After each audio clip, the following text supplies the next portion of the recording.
On today's show, what are Alex Ovechkin's plans after his current contract expires? And Team Canada could really use Tom Wilson right about now.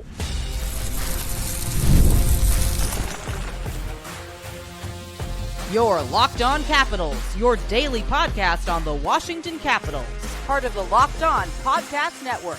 Your team every day. Well, hello and welcome into this edition of Locked On Capitals, part of the Locked On Podcast Network, your team every day. My name is Dan Holme. I've covered the Capitals for the last 3 seasons for Locked On and various other outlets before that. I'm also the host of the weekly show called The Capitals Minutecast, available wherever you find your podcasts. And as always, I want to thank all of you for making Locked On Capitals your first listen of the day. So in this edition of Locked On Capitals, we talk about Team Canada and ultimately how they're missing a little bit of grit. It's interesting that none of the Capitals players were selected to participate in the Four Nations face-off, despite the fact that they are in first place in the Metro, the first place in Eastern Conference, and at points were the best or tied with the best in all of the NHL. But now it becomes apparent that Team Canada is really missing some grit. Should they have gone after Tom Wilson? I'll talk about that a little bit later. I'll talk about trade rumblings as it is that time of year. Between now and the trade deadline, I would expect that the Capitals will be very busy, or their phone will be ringing. Either it's going to be Chris Patrick calling a team or vice versa. The latest rumblings surrounding Jared McCann in the Capitals, I'll talk about that. But just to get it going here, talking about Alex Ovechkin and his future plans. Does he have reservations to ride out into the sunset after the next season? And does he have plans for one last hurrah playing over in Russia? It's interesting that we're kind of coming to the end of the road here, something that seemed like I wasn't going to have to talk about for quite some time. You know, a lot of different things in life, age, all these kind of things that sneak up on you, that we're coming up on the end of Alex Ovechkin's current contract. If you're not aware, he is under contract this season, next season, and well, then the future is a bit more murky, shall we say. It is my belief that he will catch and pass Wayne Gretzky this season. And then next season, it's just about putting the pedal to the metal and getting as many goals as he possibly can. And then ultimately, at the end of the day, what is the point of really trying to keep going with these kind of things? I don't think he wants to take a page from Jaromir Jagr and be playing hockey in his 50s. He's done the great things. He's accomplished great things. Should we, as Capitals fans, be happy for him as he prepares to ride out into the sunset? But let's dig into that. On this episode of Locked On Capitals, we are going to take a deep dive into all things Capitals and more specifically, Alex Ovechkin. As the NHL season progresses, one topic to me has become a focal point of discussion, and that is the future of the Great Eight. Like I talked about, his current contract with just 1 year left on a 5-year extension. He signed all the way back in 2021. There's a lot of speculation surrounding what's next for the Great Eight.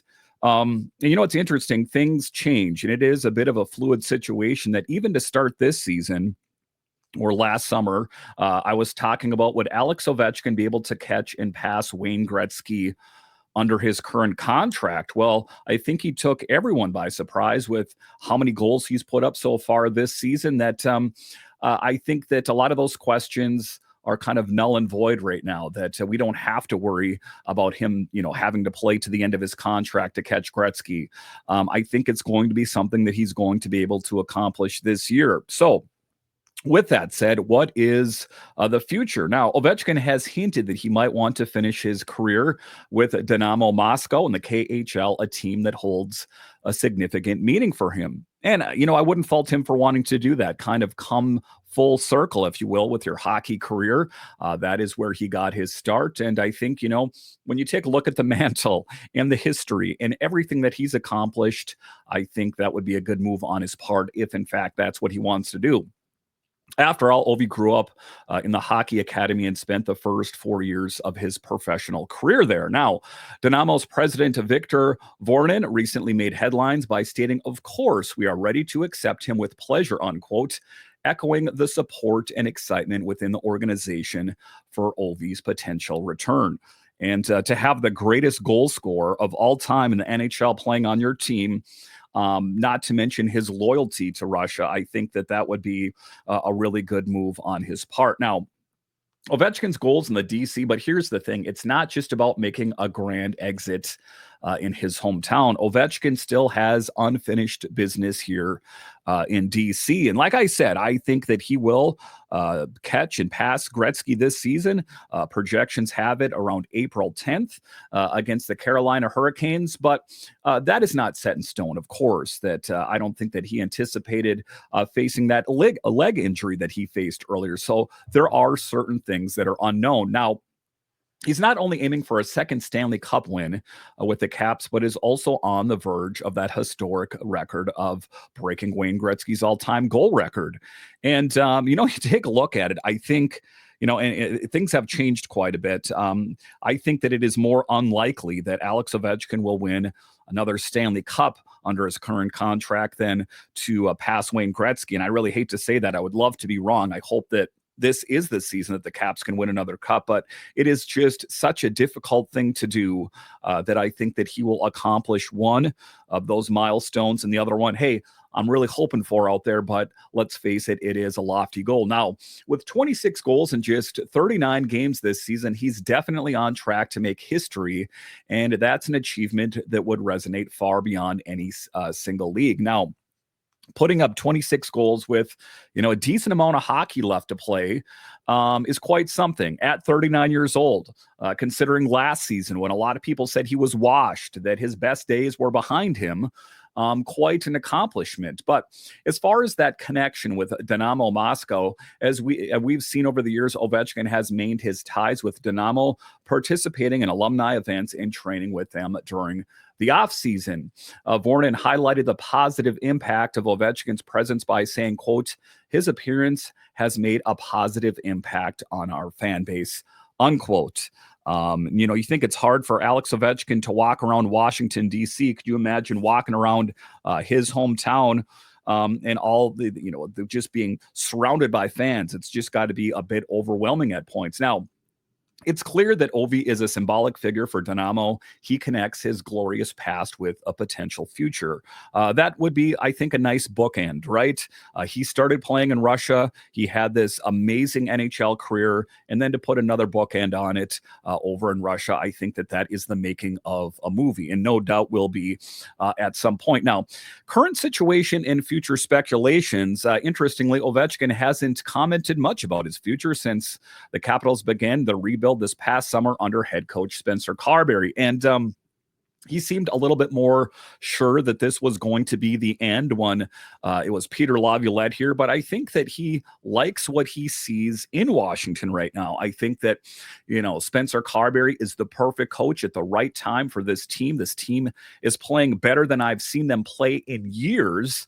That it's possible, maybe if they just backed up the Brinks truck to him and said, hey, you want to sign a 1 or 2 year deal for a crazy amount of money? Listen, anything is possible, but it's just my knee-jerk reaction that this will be the end of his time in Washington. But the Capitals currently leading the Eastern Conference by 9 points. It's undeniable that Ovechkin's passion for the game remains as intense as ever. And, it's a tough thing. I think that Ovechkin saw the Capitals were in over their head when they made it to the playoffs. There was this feeling of disbelief that, oh my God, we made it to the playoffs. How did we do that? But then it became very apparent that the Caps were over their head. So I think he is exuding confidence, that positivity snowball that I talk about, that he's feeling confident about this team. And who isn't at the end of the day? I'm just a bit pessimistic at times. At times, at the end of the day, I really hope, of course, that the Capitals could do bigger and better things, like a crazy goal of winning another Stanley Cup. Now, what does the future of the Great Eight hold? Now, whether he stays in the NHL or makes the transition to the KHL, it's bound to be exciting. And even when he wraps it up in the NHL, if he does in fact go over and play one last season in Russia. I think I will keep tabs on that. One thing I know for sure, though, is Ovechkin is destined to leave a lasting legacy no matter where he goes. Of course, the Gretzky thing, it's been the buzzword for years now, but it's all the milestones that he has knocked down between here and there. Truly a great time to be a Capitals fan, and truly a great time to be an NHL fan in general. All right, so coming up here after the break, we'll talk about the most recent trade rumblings. As we know, they are going to intensify between now and the trade deadline. And how active should the Capitals be during this time? I'll break it all down straight ahead.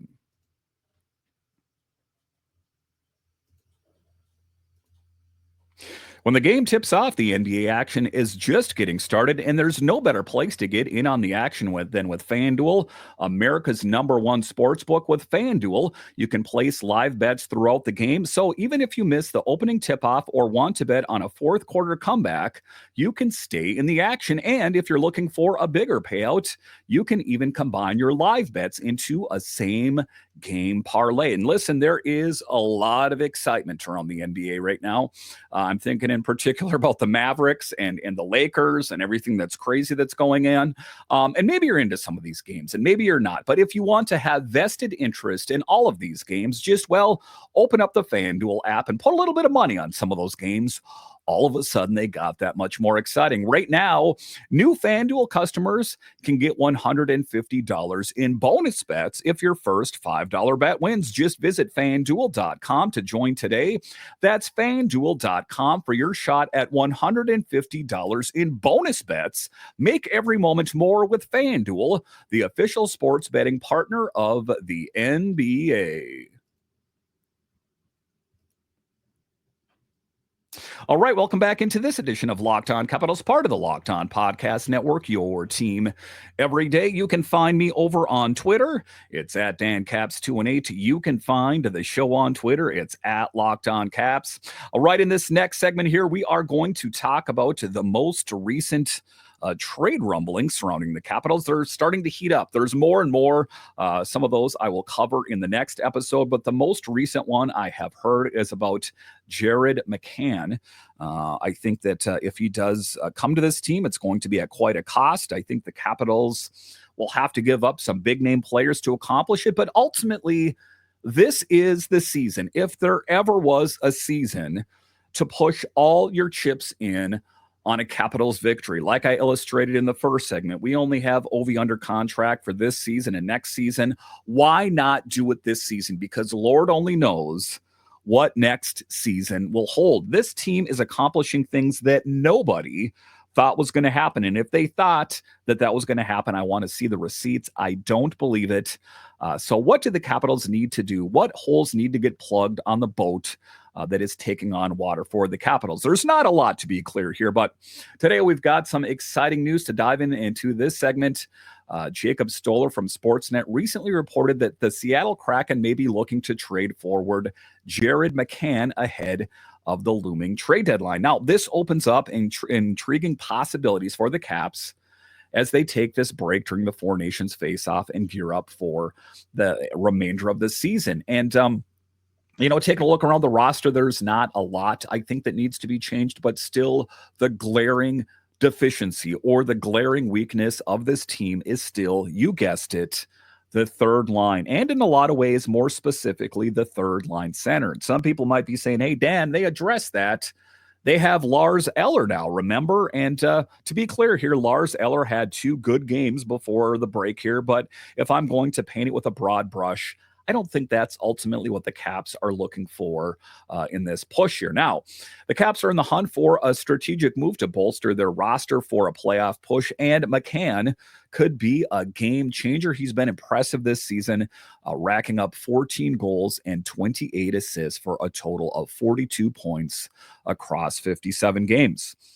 Again, I think that would be a good upgrade. I think that would be a good upgrade over what we've seen on the third line in particular. And that's, of course, just where I have him penciled in.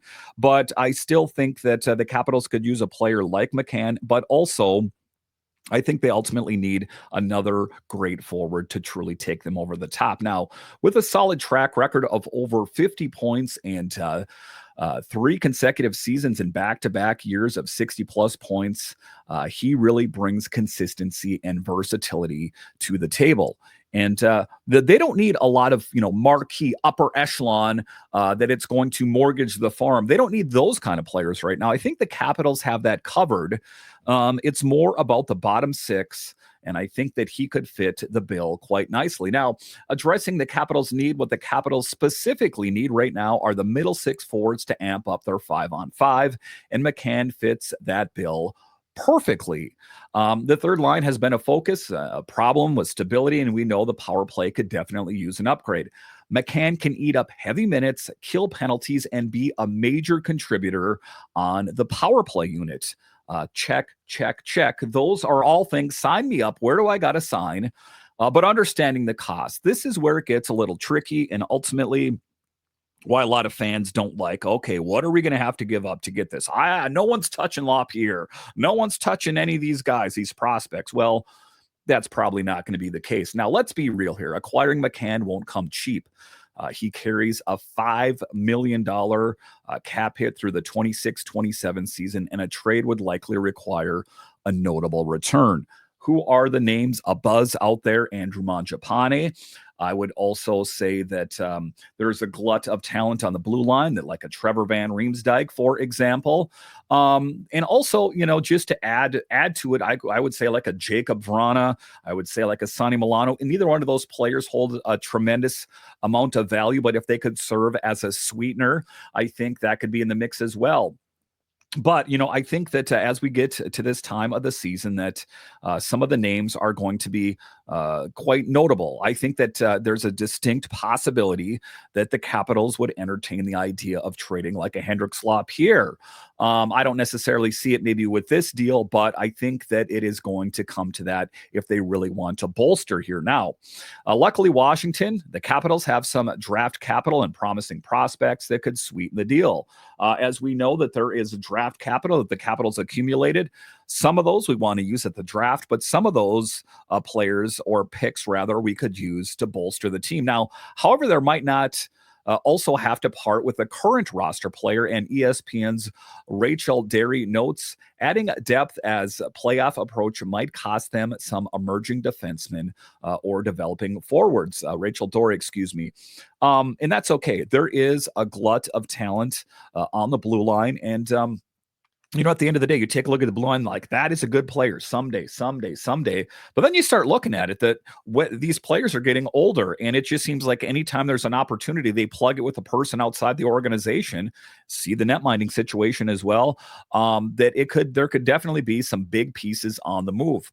Being that I'm talking about net minding, I would definitely think there is a distinct possibility that a player like Hunter Shepard could be on the move, or potentially Clay Stevenson. I guess it all depends on what shakes out with Charlie Lindgren. Now, balancing team chemistry, the Caps are setting their sights on these needs. They also need to be cautious about chemistry, something that's not easily quantifiable, something that you can't see on advanced analytics or the back of a hockey card. But many people say that the Capitals locker room this season is the best they've seen in the National Hockey League. The players like the players. It's one team pulling on the rope, like Barry Trotz used to say. It's crucial to target specific areas of improvement without disturbing the dynamics. And I think that is apparent. And we've seen certain players inserted. Ethan Frank has been a flawless addition to this team. I know he's been already within the organization playing for the Bears, but just an example of a player that took the long way home in his NHL career is really paying off in spades. But it also gets a little bit more deeper than that, and that is with Ryan Leonard. I would really expect for him to join the team after Boston College wraps up their season. So excitement, a lot of question marks. Keep it locked to Locked On Capitals. And of course, I will have you guys covered, as this is what I call the exciting time for me of the hockey season. But a potential game changer. So McCann, in addition, could really elevate their game as they dive into the playoff hunt. And it's not really too much of a hunt anymore, is it? I think the Capitals have the playoffs on lock right now. I really hate to jinx myself by saying that. But I think unless the Capitals totally fell on their face, there is little to no risk of them missing the playoffs. But what we don't want to have happen is for them to get fanned out in a hurry like they did last season. I ultimately think that this year's team is built much better than it was last season. All right, so coming up here after the break, we'll talk about Canada and the Four Nations face-off. They're kind of kicking themselves a little bit, as I think they were looking for a little bit of grit. Canada. Who is a player on the Capitals that could have added that for Canada? Oh, I know. I'll discuss straight ahead.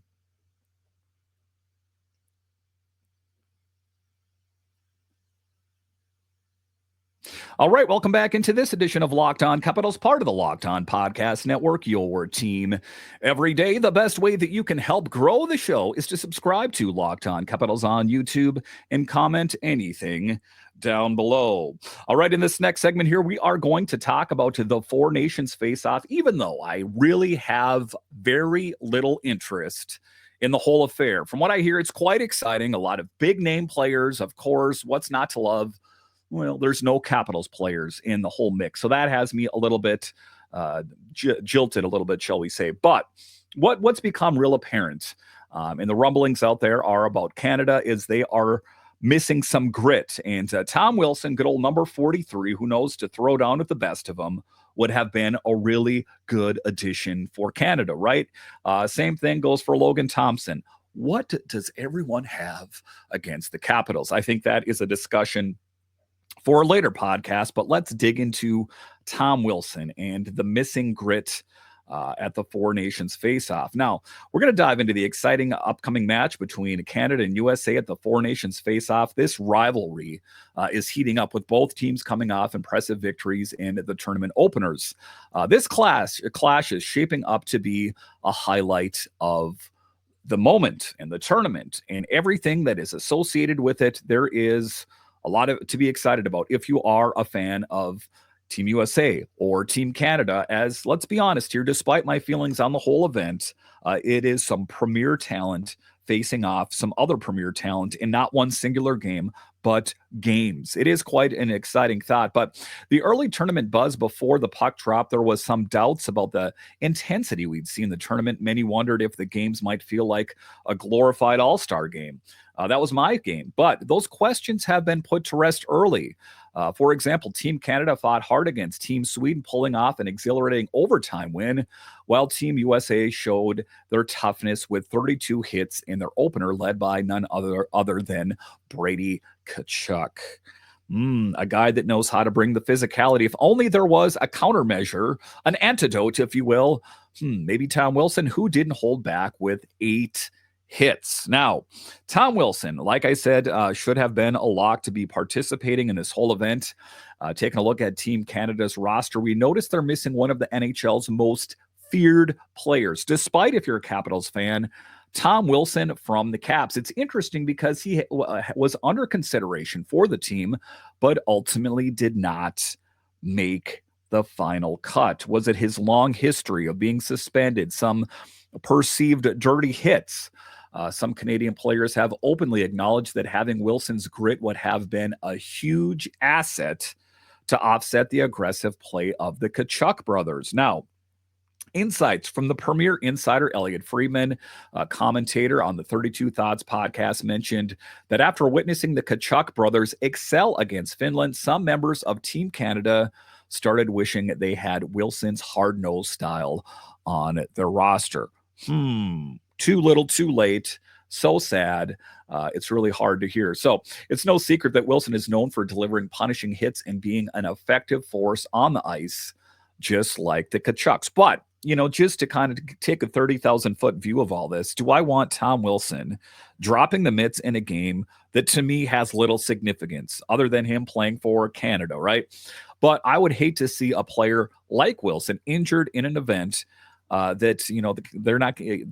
Tom Wilson's check is not being cut by Canada. It is being cut by the Capitals. I think you see where I'm going here. But Wilson's offensive impact beyond the physical presence, Wilson's offensive game cannot be overlooked. This season, he has played 55 games and racked up 24 goals and 18 assists, resulting in 42 points, not the average tough guy, not the average goon. His career high with 52 points back in the 21-22 season, and he's definitely back on track to surpass that this season, playing smarter hockey, dropping the gloves when needed, but not feeling, the need to show his dominance over the other teams, that I am king, hear me roar. That's ultimately a young man's game, and ultimately he is best served helping the team score. But the showdown ahead, as we gear up for this showdown, it's clear that Team USA will lean on the energy from the Tkachuk brothers, while Team Canada relies on their key players to match up the intensity. Now, although guys like Sam Bennett and Brad Marchand can bring the heat, they just don't have that same physical it factor that Tom Wilson has, who stands at 6'4" and weighs 220 pounds. So if you want to take on a guy like Tom Wilson, you better pack a lunch. A guy that knows how to fight, a guy that knows how to throw down. And it's not just about fights per se. He finishes his checks, a skilled player. I think Canada is really kicking themselves at this point. Now, anticipating the rivalry, this adds another layer to the rivalry, and we can't wait to see how all of this unfolds. If you are following all of these games, it is quite exciting. If you are just rooting for Team USA, Canada, whatever the case might be, I can see your interest in the games. But again, as for me, a bit of sour grapes for me, as none of the Capitals players were selected. Still totally boggles my mind. I just don't see it.